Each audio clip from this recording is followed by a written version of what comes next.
Kamusta ka na, Christian? Ito po, brother, kumupis na po yung paga sa mukha ko. Oo nga, nakikita ko nga, hindi katulad dati. Pagang-paga, ngayon manipis na. Gumagaling na, no? Opo, Masakit pa ba? medyo po. Medyo. Tuloy mo lang yung pag-inom ng gamot para tuloy-tuloy yung paggaling. Para hindi ka na mahirapan, no? Opo.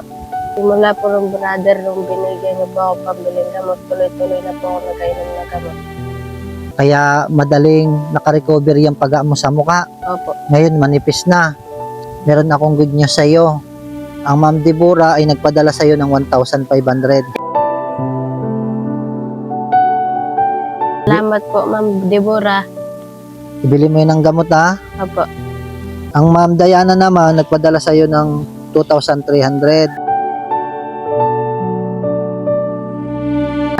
Talaga po ba, brother? O, para yan sa iyo, ang pinadala ni Ma'am Diana. Anong gusto mo sabihin? Ma'am Deborah, salamat po sa binigay niyo to 1,500. Ipambibili ko po to ng gamot. Maraming salamat po sa inyo, Ma'am Diana. Pambibili ko po to ng gamot. Brother, pwede po ako mag-request sa inyo. Ano? Bawasan po to. Babawasan? Opo. Ano gagawin mo sa pera? Pambibili po ng uniform. Wala kang uniform? Opo. Ay, sige, yan naman ay sobra sa gamot. Di bili na lang natin yung iba ng yung uniform. Ano? Opo. Pantalon? Polo? Opo. Alin doon?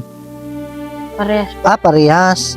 Sige, wala nang problema. Sa'yo naman yung pera. So, gamitin mo kung anong gusto mo.